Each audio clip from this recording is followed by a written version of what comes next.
This is Changemakers Circle on Click Nigeria online channel. This is a program where we talk about how to optimize and bring out the best in development practitioners and professionals. My name is Ehi Ohiani. Changemakers Circle is being brought to you by Skill Hub Consulting.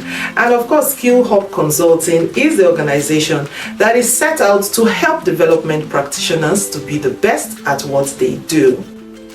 Today on Changemakers Circle, we are talking about harnessing media for organizational sustainability. Our specific focus on this show today is the effective use of media for sustainability in civil society organizations and non-governmental organizations. I have someone who is definitely fit to have this conversation with me today, and he's none other but Mr. Leonard. Nice to have you in the studio. Nice to be here. Leonard is a media development and social transformation and environment expert. He is the founder of Klevaro Communications, that is Klevaro's Center, an organization supporting individuals and organizations with their media and communication needs. And they've been doing this for quite a while now, so you can understand why he's here since 1999. Wow. Aaron was the former head of media development and external relations at the BBC Media Action in Nigeria, and they're responsible for securing organizations' status and development partnerships. Aaron is also an award-winning producer. You are someone that we have looked forward to having in the studio today, and since we're talking about media, I dare say that I know that you're going to give us insights today. Welcome. Thank you. So today we are talking about the effective use of media for sustainability in civil society organizations and non-governmental organizations. In your view, what are the fundamental principles, that underpin successful media engagement for long-term organizational sustainability? For me, the first thing for any organization is, first of all, knowing the importance of media, which unfortunately a lot of development organizations don't. And media communications always turns out to be an afterthought. You find even when writing proposals, nobody remembers the media, budgeting, zero. And it's not just in Nigeria, it's not in Africa, it's world over. Travel around the world is the same thing. So the first thing is to understand the importance of media in anything you do. You could, like someone usually tells us in the office in those days, say, if you are winking in the dark, who sees it? And that's how it is. So NGOs do a lot of work. But without media and communications, nobody knows what you're doing, and there's no way you could make impact, and there's no way you could have any sustainability. That's the truth of the matter. So first thing, realizing the importance of media. And then the next thing is this: organizations need to also know what they are there for. And you find out in the mission and vision statement of the organization. So even when you're thinking of applying media to your work, you must know the kind of mission, and your vision will also determine the kind of media strategies you need and to use. So you have to understand that part and then align it with your media needs. So the next thing after that, you now go and now start doing your needs assessment, looking at your vision. What do we want to achieve? Who are we trying to reach? And all that. Who do we want to partner with? And then you begin to identify the best media strategies to roll with. It's interesting or amazing to think that organizations would start their plans without having the media incorporated into that plan. I just want to know how prevalent this problem is. It's even worse now. It's worse now because the media itself now is not as technologically wise. The media is well developed now, right? Resources wise, yes. But in terms of capacity, in terms of skills, the media now, with especially in Nigeria, with proliferation of so many media organizations, how many people are being and trained? online. You get it. Media a lot of people in the media do not even understand what the media is even there for, which is supposed to be for development first and foremost. So now you have the media people who don't know, and then you have the civil society people who don't know. And some also have this mindset that it's difficult to engage the media. Some also believe that media is very, very expensive. Of course, it's expensive. It is expensive. But, you know, there are ways you could get things done if you plan and work towards it. So it's worse now, both from the media side. Because if you have skilled professionals who really understand that media is there for development, you'll be doing programs like this more.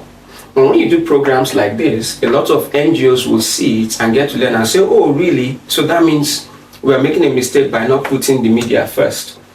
You get it? And then they'll pick up. The media is supposed to be the fourth estate of the realm, which is omnipresent, everything. So it's the media that is supposed to help those CSOs that don't even know how to engage them, to know how to engage them.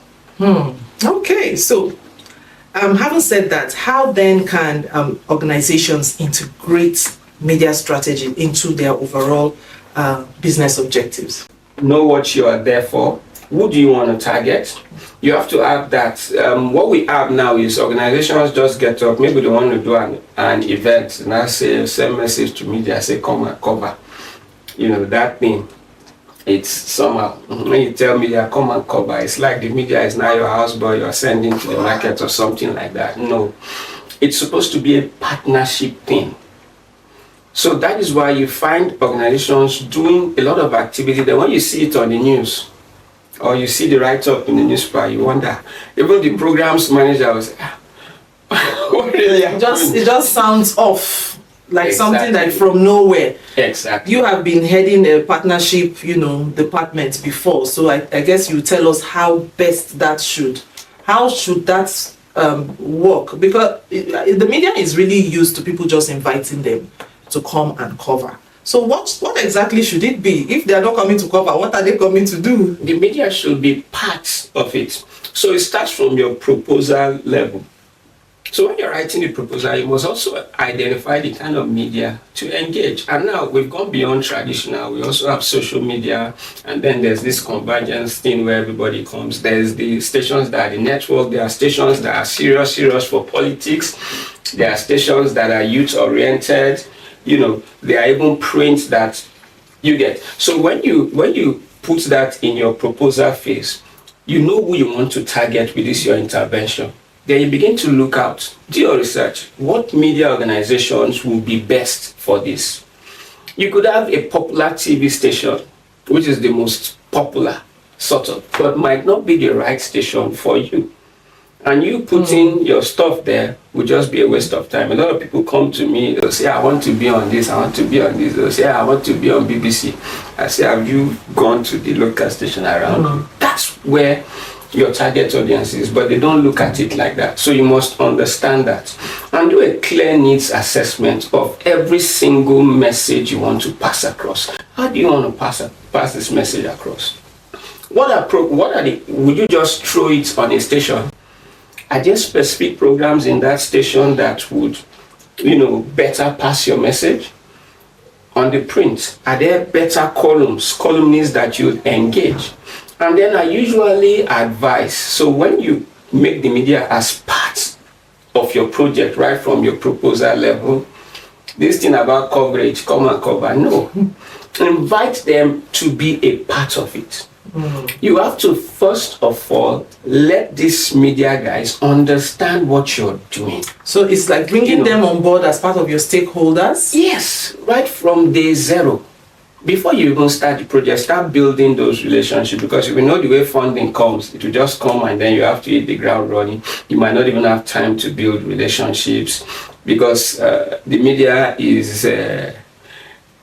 business now in Nigeria is suffering. So any NGO that works close by, they're already looking at you with one kind of bad eye like this. So you have to develop that thing with them, build that relationship before time.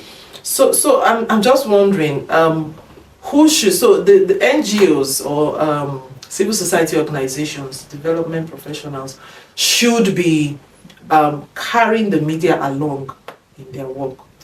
But I also know that there are media organizations that are approaching NGOs with proposals as well to say, we want you to fund or sponsor this program, want to partner with you. And sometimes you actually just see NGOs, it's like they're even, let me use PG, they are doing guy. Who should be looking for who? Should it be the media coming for NGOs, or should it be the NGOs coming for the media? It should be the NGOs coming for the media. See, NGO people, you need the media more than anything. That is the truth of the matter. It's because of this, lack of understanding. We have situations where an NGO, it's more of like ticking the box. Snap some pictures, send to funders. See, it's gone beyond that. Now we have so many NGOs. There's a lot of competition. There's you want to make impact. Now, and your next project, your next funding will depend on the success of this one. And where the media can take you to is unbelievable. Now, the truth is, when you see these media guys you talk about that are going to these NGOs, it's because they probably attended one workshop somewhere and they got into that thematic area and they've bought into it and say, wow, I could use my space and pass out this information. So they're already sold out to it. So when you get a media partner that is sold out to what you want to do, they can take it beyond. You see, and the truth is, you cannot pay the media. That's just the truth. You can't pay the media. So they will take that your message beyond wherever. And this thing worked for us a lot. It worked, and it's working for me even personally. I sit down in my house and some media person will call me, say, hey, someone said this, I think you can do this. They would carry you to where you cannot go. That is the truth. To where you don't know. All right, the program is Changemakers Circle, and today I'm talking with Mr. Aro Leonard. Now, talking about, reviewing the organization's objectives and looking at, your target audience and where you want to be.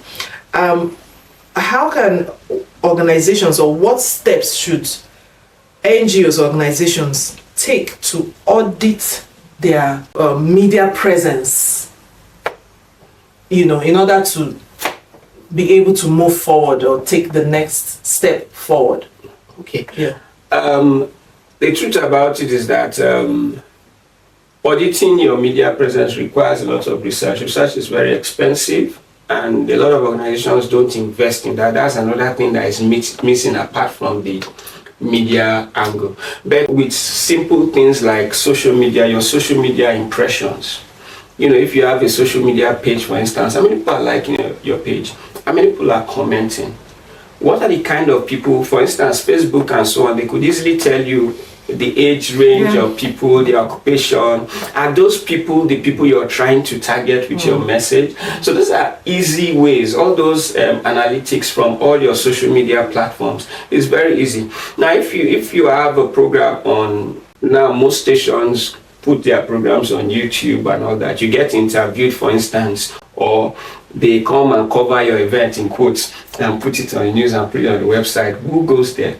Who clicks on it? How many views compared to other stories you see on that website? So these are basic, easy ways. Now, how many people contact you afterwards? Now, if you do something, generating leads, huh? Yeah. So if you do something and nobody comes back to you, then you know that message is stuck. Exactly. So you need to develop these monitoring and evaluation steps after each activity you do, where you are able to get these numbers, get this feedback. If someone contacts you, you must have a way of finding out where they got the message from. Now, if it's from a friend and none is coming from the media, you've not been using the media well. Then you also need to check beyond the things you directly do as an organization on the media, are there other things that the media people do related to what you, as a result of what you do on their own? So if you come on someone's show like this and the person doesn't get touched by you enough to do something extra, then there's something wrong, somewhere. But the real thing to do as an NGO is to have a full-fledged research team that does a lot of, they call those focal group discussions kind of things. You have those, your questionnaires. You must be able to do that. That's how you get the real figures. Because what you get from the media are usually estimates based on whoever listens to that particular media, not really, the real impact, or who communicates with that media. There are people who listen, who get the message, but who can't communicate. Data is expensive now. It has tripled, actually. Okay, so now talking about these audiences that you mentioned, how can organizations then identify their key target audience in order for sustainability and for their messaging as well? Now, that's one aspect NGOs don't do. Even when they do research, they do it on their own. You just go out and try to find out things. Now, media organizations have standing audiences. If you ask a regular producer or presenter of a program, they know the kind of people that interact with them. Now, if you're producing a program properly, it's usually tailored towards a specific target audience. So they could do something on dressing. The way they will do it for a teenager will be different from the way they will do it for an old person, from the way different from the way in a village. So hooking up with these media guys, identifying presenters' content that tallies with your target audience. Why I'm saying this is that is because of most organizations don't really have those kind of funding to do those huge scale research where you go out. So working with media organizations is one way you could identify your target audience. It could help you refine your target audience also. For instance, you might have sat down and thought of, oh, this will work with this. But by the time you start interacting with the producers and looking at the feedback they are getting from the kind of programs they do and all that, you're going to find out that you probably might need to tilt a little bit. We've produced a program in the past, even in the BBC, where we started with a particular, target audience and thinking, oh, this is the way this program should be for them and all that. 1 year down the line, we found out that it wasn't working. So we had to tweak, and that's what media content, aligning with the media, helps you to do. It gives you real-time feedback. Yeah. Sometimes in even the research FGDs and things like that, you see people being constrained, sort of, and start acting funny. But the media will give you real feedback that is spontaneous, that could make you know, okay, I think these are the people we should be. How do you think media should be interpreting some of this data that they get? Because just like the reference you made to a program you were doing, the 1 year down the line you reviewed and then you could see this. How do you translate what you found into content that is useful? Because when people see those numbers, they see the numbers changing. Many organizations don't know what it means. It ends there. So it remains a data. They don't know how that transforms into content that should then be useful for their audience. Funny enough, a lot of media organizations don't even keep data track at all. The first time I went on here on radio, I still have the text messages and emails with me in my house today. This is over how many years ago? About 2.5 decades ago. It's still with me till date. And funny enough, I still relate with some of those people. Now, a lot of media organizations don't keep that. And that is sad. I remember I was on a live show and they said, wow, on this program we had not received this number of messages. 15 minutes after the show, I said, oh, can I see some of those messages we didn't take? And the presenters go, oh, sorry, they wiped it. And I was like, wow. Yeah. So those messages would help you. It helps you in so many ways. It helps you check the understanding they had of that content. For instance, if you're feeling cool that they say, I like your voice. Oh, you people are doing well. Oh, I love this show today. Leave the media business, go and sell tomato. Until someone is able to say, hey, I listened to your show today. I now know that, this is how this thing works. This is how it affects me, and this is what I should do.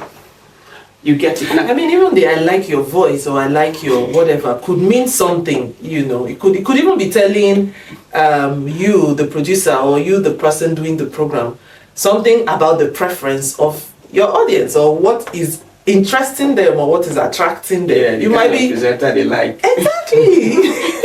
And then you might be thinking, oh, okay, this show is meant to talk to the heads of the families. Meanwhile, people are calling and telling you that, wow, that your voice is so lovely.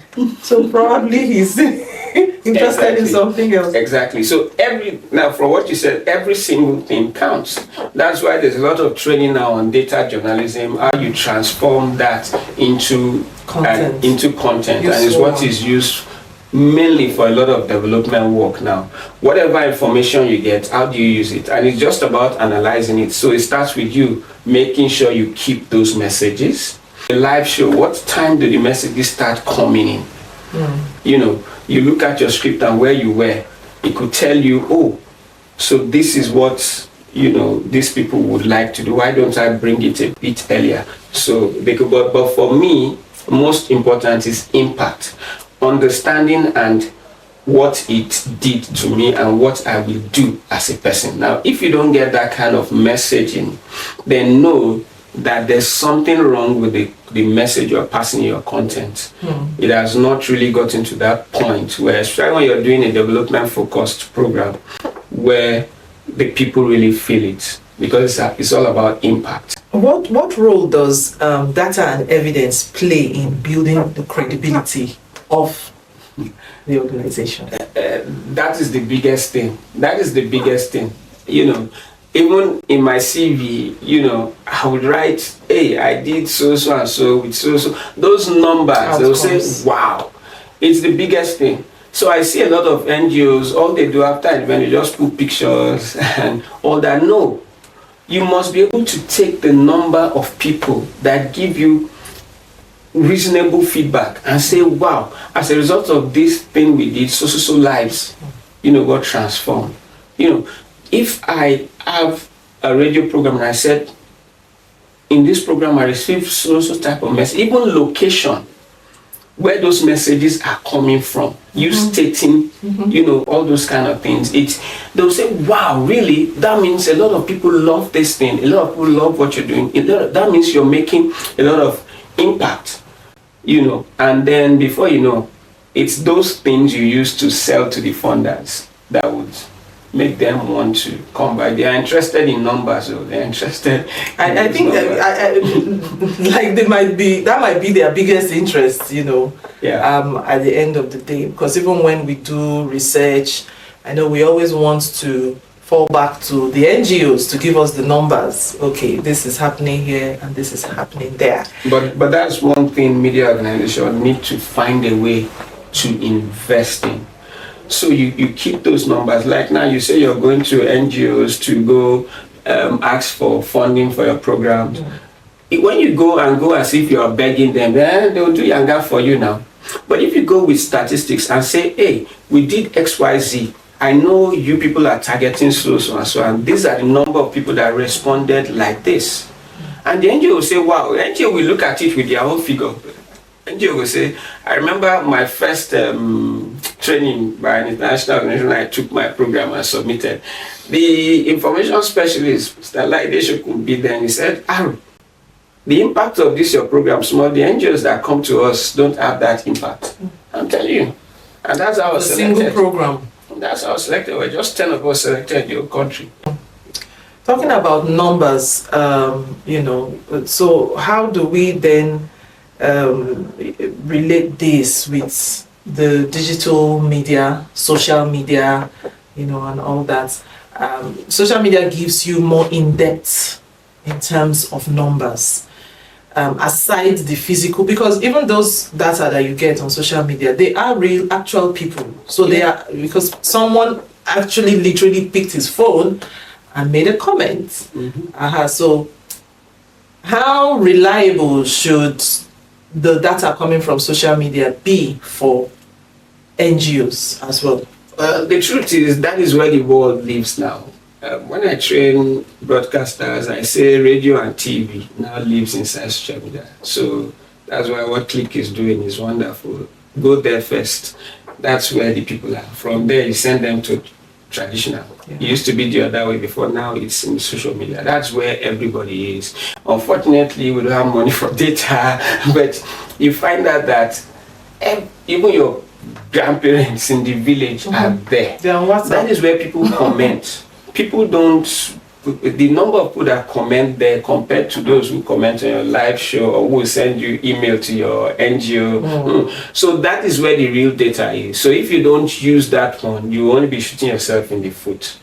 And thank God it's I don't know, they've made it so easy for where they will tell you location, age. You just break everything down. And the truth is, the states, the countries, everything. And you lift it, you put it in your report and you send to the funders. And when you're bidding for a project, the funders will go check you online. Even when you're applying for a job as a normal person, they'll always go check you online. If they Google your name and nothing pops up, nothing on your page, you won't get that job in modern day world we are living. With AI now makes it so easy. You don't need to study SPS or SS or what those guys used to use in those days. You just get one AI software, download it, and it will analyze everything for you in seconds. Okay. One of the major things on social media is user-generated content. So and this has literally put the mic in the mouth of the user. Turned the cameras to them. The cameras are with them right now. How can NGOs use user-generated content for messaging for sustainability through the media? First, every single NGO, no matter how small, you must have a full communications unit. It's usually an afterthought, and I see these days they even try to merge communication with another department. See, make communications a stand-alone. You need someone, because you see, user-generated content does not come on its own. You have to call for it. You have to request it. So you need to engage on that space. So some organizations have Facebook pages and so on. They hardly go there. They only post those pictures when they do one workshop. No. It needs to be something that is run every day. You must be able to post something about your organization, about your mission, ask some questions, get feedback. You must engage. You must be able to share your pages across. Now, when you do that and ask, if you don't ask any question, what do I want to answer? You understand? So you must engage there. Then when this feedback comes, and just like you said, it's real people that are there. That's where the people are. That's where you get the real raw information. And honestly speaking, if you do it very, very well, if you do it strategically, you could get real feedback that you could use. You could use it to design your strategy. You could use it to come up with new areas you need to, check and things like that. I dare say it's been awesome speaking with you, Mr. Leonard. And we've been talking about effective use of the media for sustainability in civil society organizations and non-governmental organizations. But before I let you go, if you were to give off the top of your fingers to a development organization out there, what are the key things they should be thinking about in terms of media for sustainability, that if they miss it, they are nowhere? What would that be? The first thing is to hire people like us. And thank God the funders of this program is there. That's an advert, so you pay for that. Okay. You must get a professional. Now, one thing, get a professional to train your team, first of all. That's the truth. See, this is a technical skill. People think they can just read these things online. It doesn't happen. It doesn't happen. You know, you can't do a program like this without being built. So a lot of NGOs, that's one place they look at. It is not just to no, it's not just to present, like you can just talk, you know, anybody can just talk. It's not just to, you know, that's why social media, online presence, prompt AI, those things, there's a huge market there. If you want to get trained in that field, you spend a lot, because new things keep coming up every day. Communication strategy are not just what you just pick anywhere. That's why you just see things flying all over the place in Nigeria without impact. Don't call media, say come cover. Carry them along. Carry them along, right from the proposal stage. Carry them along. They could give you information that you put in your proposal that will make the funders go, wow. You know. So I would say, I'll sum up everything you said to being intentional with the media. Yes. Thank you very much. I've been speaking with Mr. Leonard, the founder at Klevaro Communications and a multi-award winning media professional. It's been awesome speaking with you. Thank you. The program has been Changemakers Circle on Click Niger online channel, and Changemakers Circle is being brought to you by Skill Hub Consulting, an organization set out to help and bring out the best in development professionals in Nigeria and around the world. My name is Ehi Ohiani. Until next time, thank you.